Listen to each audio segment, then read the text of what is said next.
Baba Saheb doctor Ambedkar. संपूर्ण ward में खंड 7 क्रांति तथा प्रतिक्रांति बुद्ध अथवा कार्ल मार्क्स। अध्याय 4 सुधारक और उनकी नियति। खंड 1 आर्य समाज। सर टी माधवराव ने अपने समय के हिंदू समाज के बारे में कहा था, जितना अधिक कोई जीवित रहता है, देखता है और सोचता है, उतनी अधिक गहराई से वह महसूस करता है कि हिंदू समाज को छोड़कर पृथ्वी पर अन्य कोई समाज नहीं है जो राजनीतिक बुराइयों से कम और स्वयं पर थोपी गई या स्वयं स्वीकार की गई या स्वयं पैदा की गई बुराइयों से अधिक ग्रसित है। इसलिए इन बुराइयों को दूर किया जा सकता है। ये विचार बिल्कुल सही रूप से और बिना किसी अतिशयोक्ति के हिंदू समाज में सुधार की आवश्यकता बताते हैं।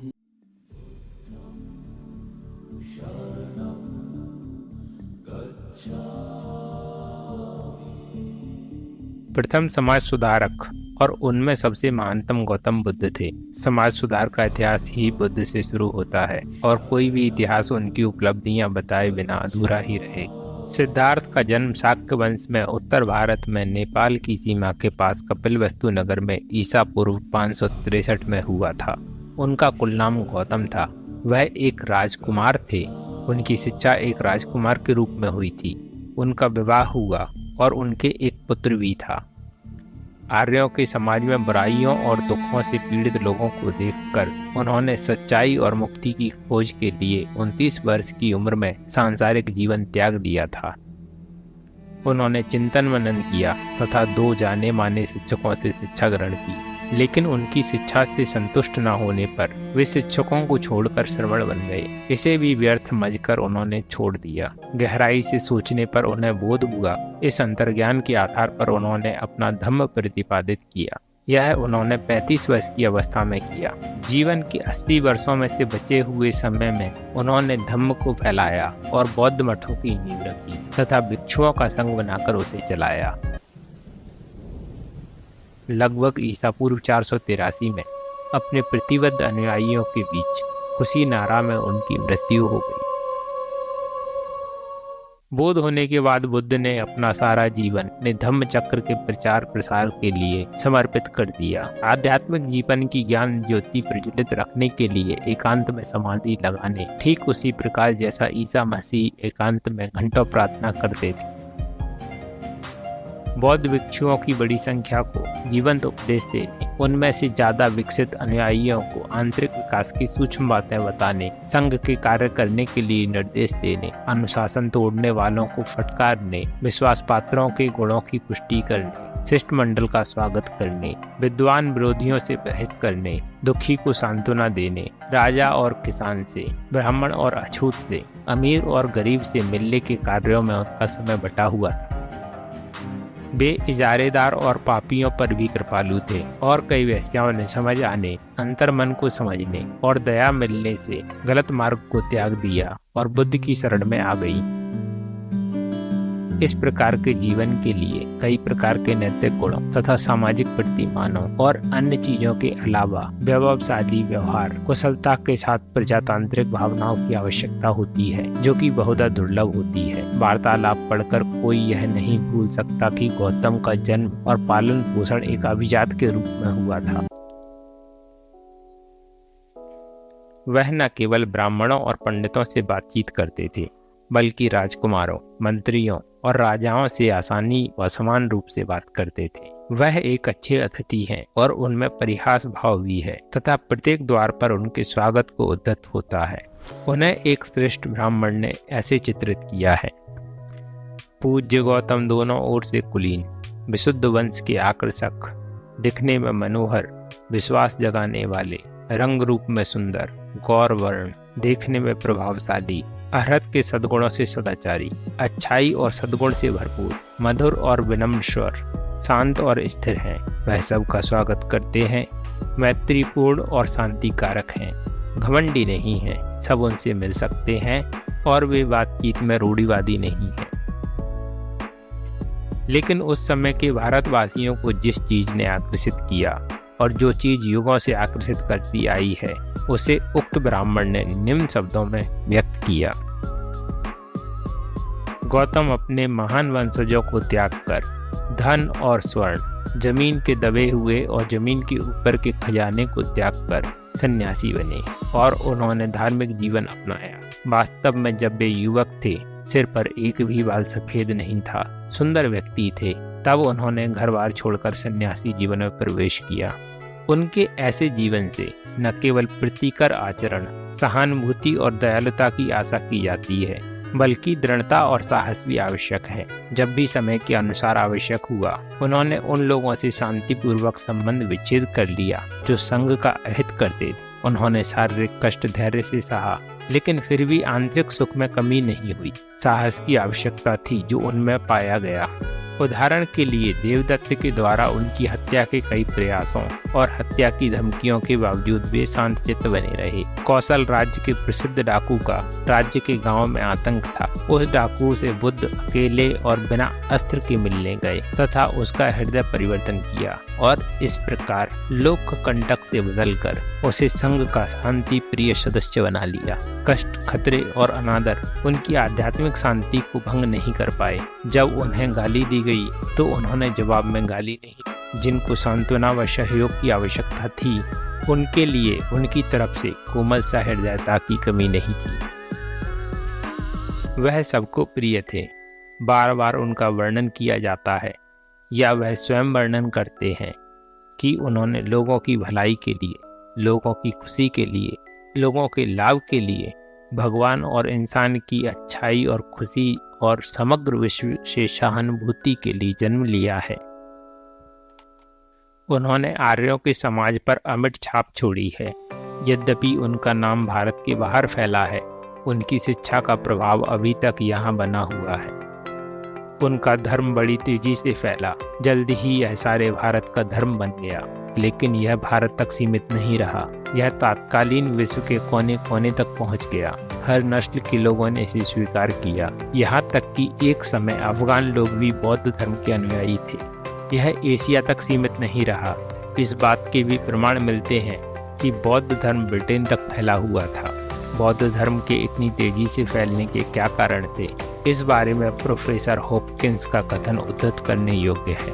उन्होंने कहा, प्रारंभ से बौद्ध धर्म के तेजी से प्रचार प्रसार का कारण उनकी शिक्षा तथा उनकी नींव डालने वाले के प्रावोत्पादकता और परिश्रम में निहित है। बुद्ध ने लोगों को मोहित कर दिया। उनकी शिक्षा ने उत्साह जगाया। अभिजात के रूप में उनकी जो स्थिति थी, उसने उन्हें अभिजात वर्ग में सम्मानित बनाया। उनमें विद्वान चुंबकीय आकर्षण ने उन्हें लोगों का भक्ति भाजन बनाया। इतिहास के प्रत्येक पृष्ठ से इस शिक्षक और हृदय जीतने वाले का तेजस्वी और आकर्षक व्यक्तित्व उभरता है। कोई भी व्यक्ति उनकी तरह भगवान न होते हुए भी भगवान जैसा ही रहा। देवता होने का झूठा दावा नहीं किया। भविष्य के सुख से निष्प्रह, अनासक्त, वैराग्य, विचारों में युगांतरकारी लेकिन संसार की मूर्खता की प्यार से उपेक्षा करते हुए उच्च लेकिन बहुत पसंद किए जाते थे। विश्व बंधुत्व भाव से संपन्न वह लोगों में साधारण और शांत रूप से घूमते थे। मधुर से मधुरतम वाणी, सभी के आदर्श,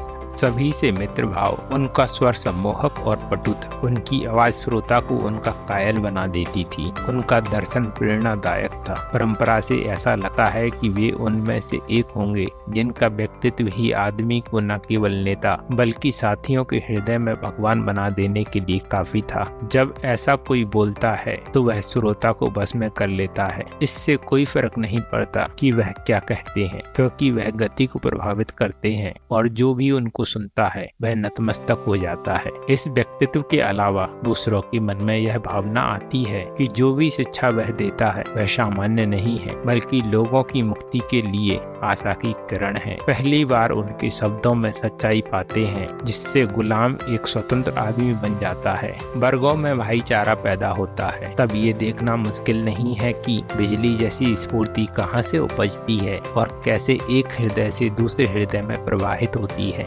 ऐसे आदमी थे बुद्ध, ऐसी उनकी शिक्षाएं थी और ऐसी ही अपरिहार्य तीव्रता से बुद्ध धर्म फैला और इस नए मत ने लोगों की नैतिक चेतना पर गहरा प्रभाव डाला। बुद्ध ने जब अपना अभियान शुरू किया और उनकी शिक्षा से जो महान सुधार आया, उसको समझने से पहले तत्कालीन आर्य सभ्यता की विकृत स्थिति को जानना आवश्यक है। तात्कालीन आर्य समुदाय सबसे घृणित सामाजिक, धार्मिक और आध्यात्मिक व्यभिचार में फंसा हुआ था। कुछ सामाजिक बुराइयां बताने का एक उदाहरण है जुआ खेलना। आर्यों में शराब पीने की आदत की तरह जुआ भी समाज में व्यापक रूप से फैला हुआ था।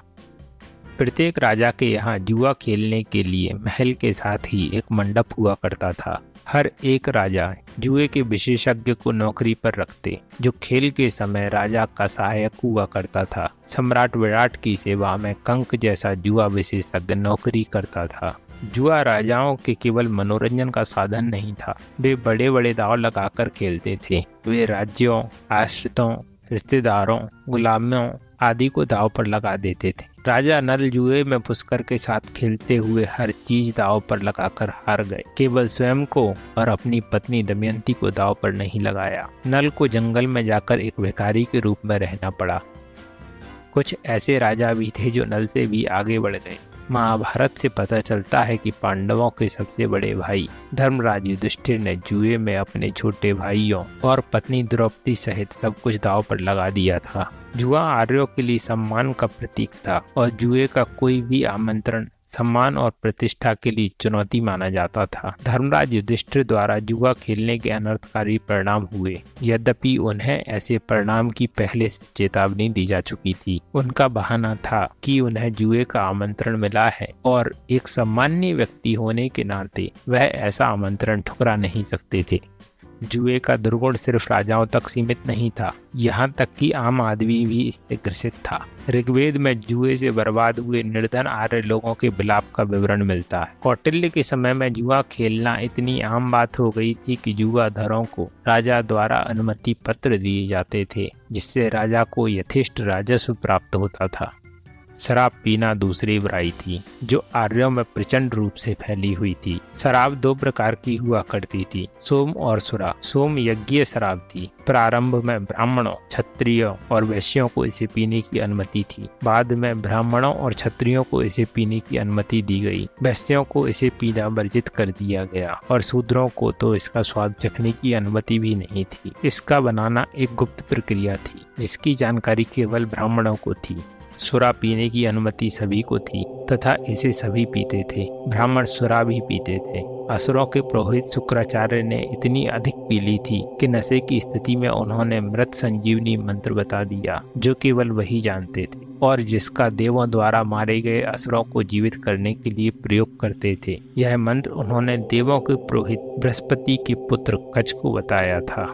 महाभारत में एक प्रसंग है कि एक बार कृष्ण और अर्जुन ने अत्यधिक सोमरस पी लिया था। यह दर्शाता है कि आर्यों के समाज में सर्वश्रेष्ठ न सिर्फ शराब पीने के आदी थे, बल्कि वे बहुत अधिक शराब पिया करते थे। सबसे शर्मनाक बात तो यह है कि आर्य महिलाएं भी शराब पीने की आदी थी। उदाहरण के लिए राजा विराट की पत्नी सुदेशना ने अपनी चेरी शैरेंद्री से कहा कि कीचक के महल से सुरा ले आओ, क्योंकि वह पीने के लिए मरी जा रही है। इसका अर्थ यह नहीं लगाया जाना चाहिए कि केवल रानियां ही शराब पीती थी। शराब पीने की आदत हर वर्ग की महिलाओं में सामान्य बात थी और यहाँ तक कि ब्राह्मण महिलाएं भी इस आदत से बची हुई नहीं थीं। आर्य महिलाएं शराब पीती थीं और नृत्य करती थीं। यह कौशिकी ग्रह सूत्र 1.1112 से स्पष्ट है, जिसमें कहा गया है 4 या 8 साधव महिलाएं शराब और भोजन का सेवन कर लेने के बाद वैवाहिक समारोह से पहले की रात में 4 बार नाचेंगी। अब आर्यों के समाज की बात करें, जो वर्ग संघर्ष और वर्ग अप्रतिष्ठा का शिकार था। आर्यों का समाज 4 वर्गों को मान्यता देता है। वे हैं ब्राह्मण, क्षत्रिय, वैश्य और शूद्र। इनमें विभेद केवल धरातल का नहीं था, ये विभेद ऊंच नीच का था। एक वर्ग दूसरे से ऊपर था। एक दूसरे के ऊपर या नीचे होने के कारण चारों वर्णों में ईर्ष्या और द्वेष था। इस ईर्ष्या और द्वेष से शत्रुता पैदा हुई। यह शत्रुता 2 सर्वोच्च वर्गों अर्थात ब्राह्मण और क्षत्रियों में अधिक थी। इन दोनों में सतत वर्ग संघर्ष चलता रहता था। यह इतना तीव्र था जिसका विवरण पढ़कर मार्क्सवादी प्रसन्न हो जाएं। दुर्भाग्य से ब्राह्मण और क्षत्रियों के बीच के वर्ग संघर्ष का विस्तृत इतिहास नहीं मिलता है। केवल कुछ उदाहरण लिखे गए हैं। वेन, पुरुरवा, निहुष, सुदाश, शुमुख और निमि ऐसे क्षत्रिय राजा थे जिनका ब्राह्मणों से संघर्ष हुआ था। इन संघर्षों के मुद्दे अलग अलग थे। वेन और ब्राह्मणों के बीच मुद्दा यह था कि क्या राजा का प्रभुत्व रहेगा और ब्राह्मण उसकी पूजा करेगा, और भगवान को बलि चढ़ाने की बजाय वह राजा को बलि चढ़ाएगा।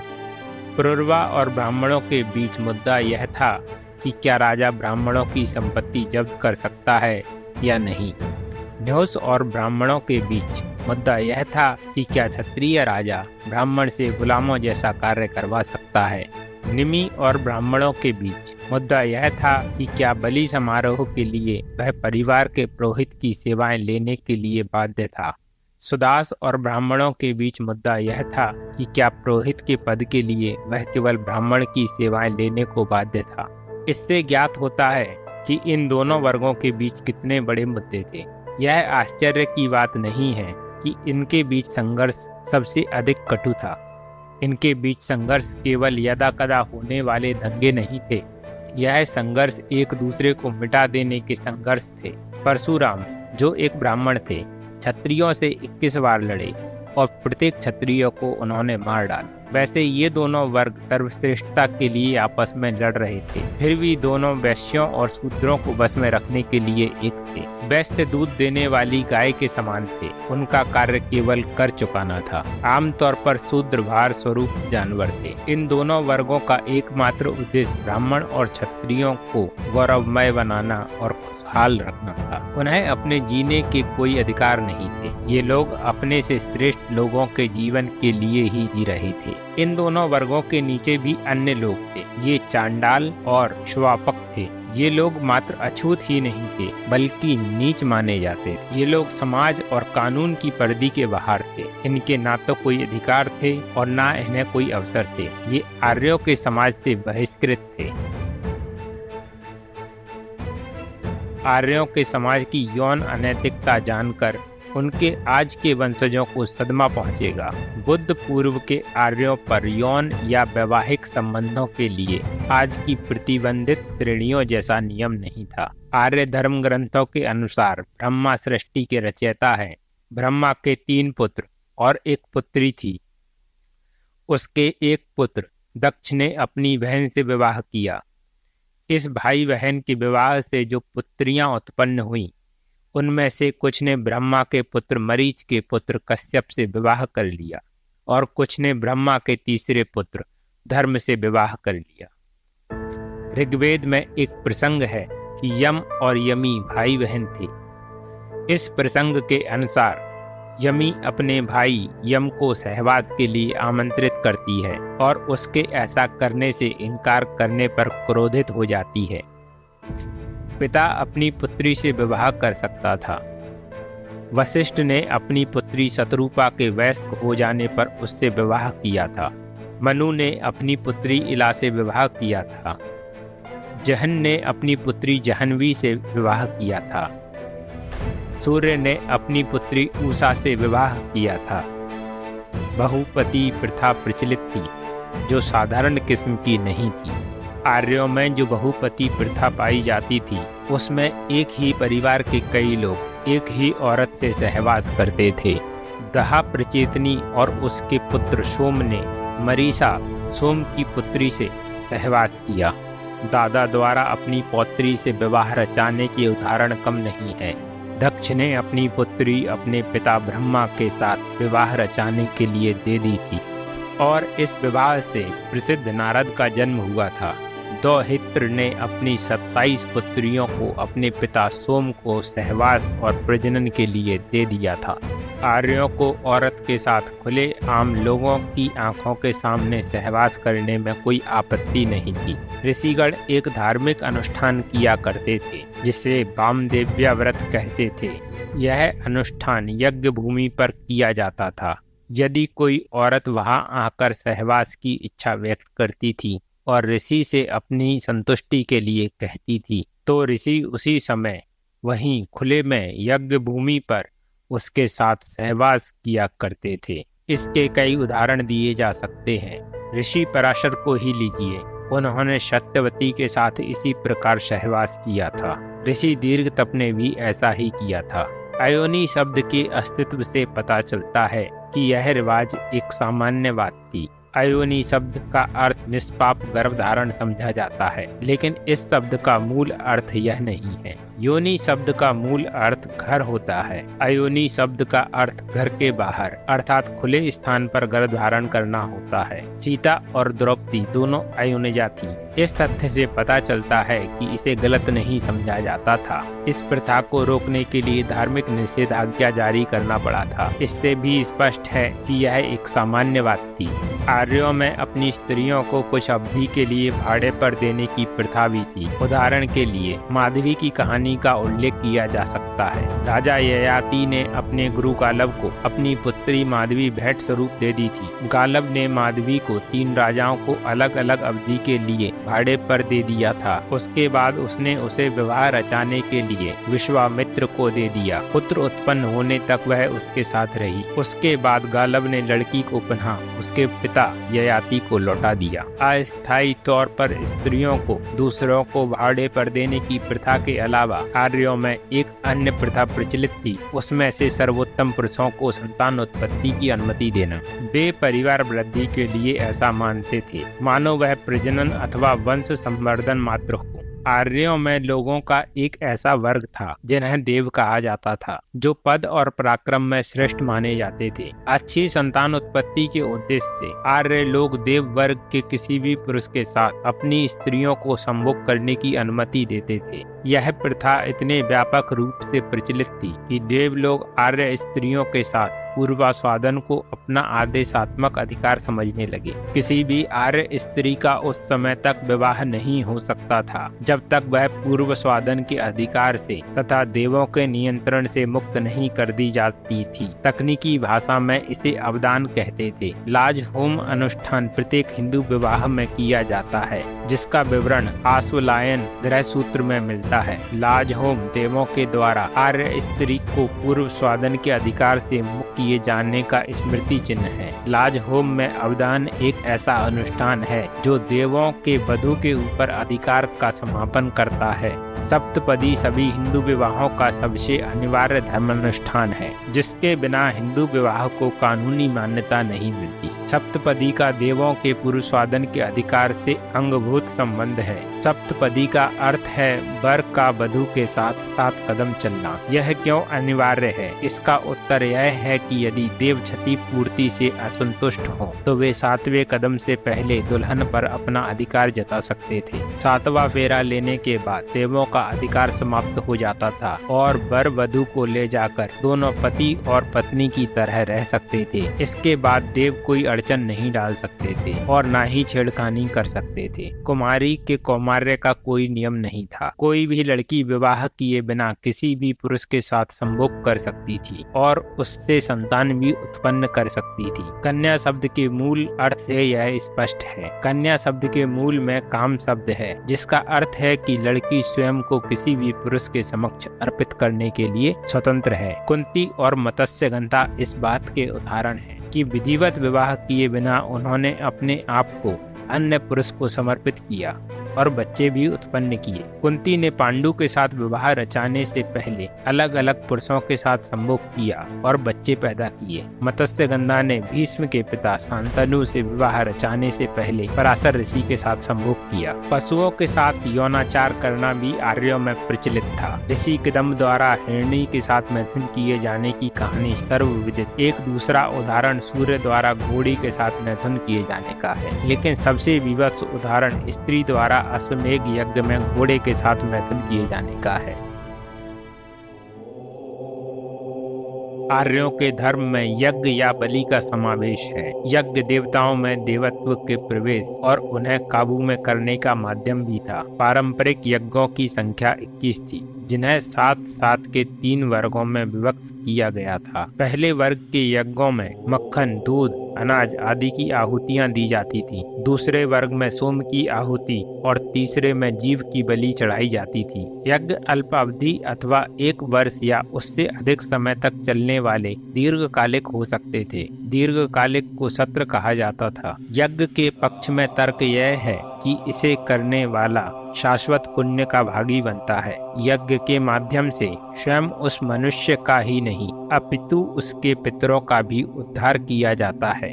अपनी भेंट द्वारा वह पितरों को सुख तो प्रदान करता ही है, साथ ही उनका वैभव बढ़ाता है और उन्हें स्वर्गलोक में रहने के लिए भेजता है।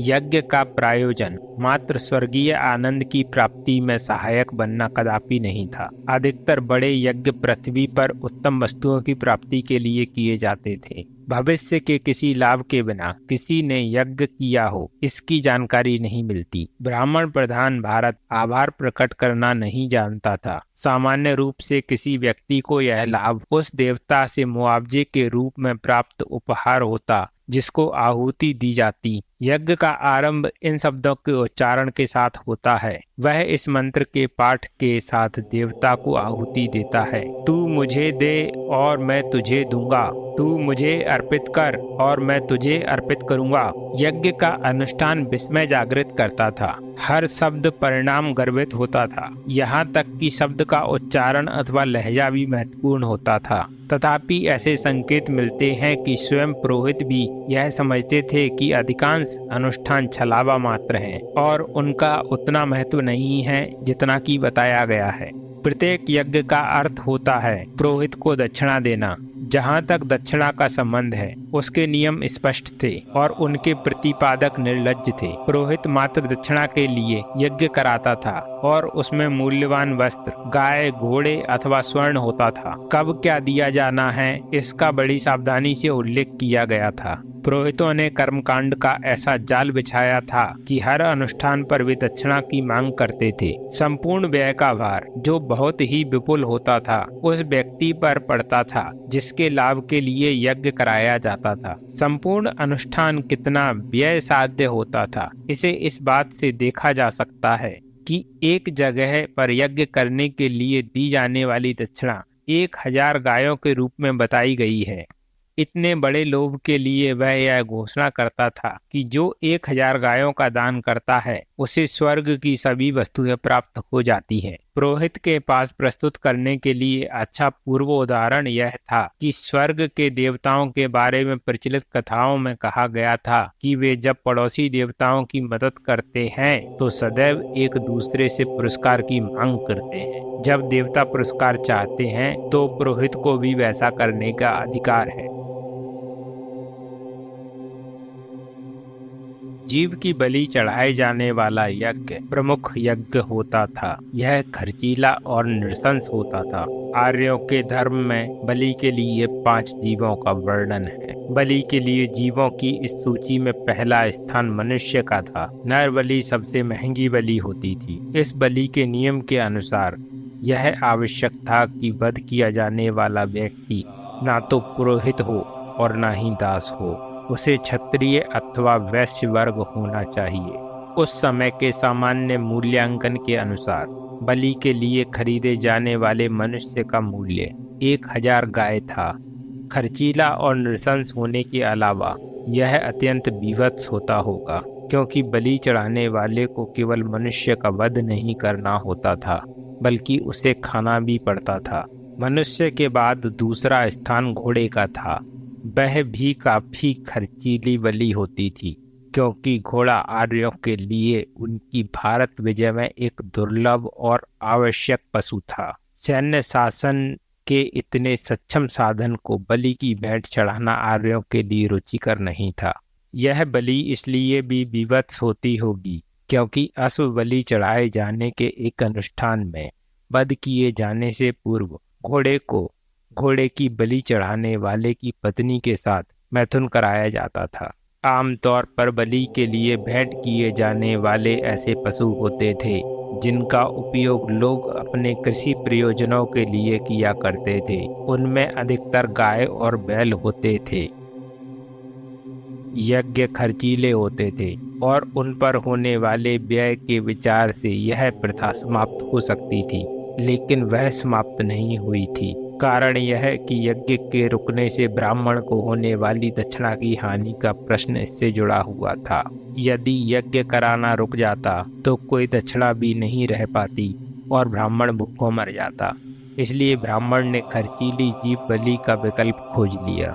नर बलि के लिए ब्राह्मण ने जीवित मनुष्य के स्थान पर घास फूस अथवा धातु अथवा मिट्टी से बने मनुष्य को प्रस्तुत करने की अनुमति दे दी, लेकिन उन्होंने इस भय से नर बलि का पूर्ण रूप से त्याग नहीं किया कि कहीं यज्ञों का कराना बंद हो गया तो अपनी दक्षिणा से हाथ धोना पड़ेगा। जब नर बलि बहुत कम हो गई तो उसके विकल्प के रूप में पशु बलि शुरू हो गई। आम लोगों के लिए पशु बलि भी खर्चीली थी। यहाँ भी इस आशंका से कि कहीं इस बलि का प्रचलन बंद ना हो जाए, ब्राह्मण बड़े पशु के स्थान पर छोटे पशु का सुझाव लेकर आगे आया। जैसे कि पहले मनुष्य और घोड़े के स्थान पर पशु बलि की अनुमति दे दी गई थी। यह सब यज्ञ को जारी रखने के प्रयोजन से किया गया ताकि ब्राह्मण को दक्षिणा का नुकसान ना उठाना पड़े, जो कि उसकी आजीविका थी। ब्राह्मण यज्ञ को जारी रखने के लिए इतने कटिबद्ध थे कि वे भेंट स्वरूप मात्र चावल प्राप्त करके संतुष्ट हो जाते थे।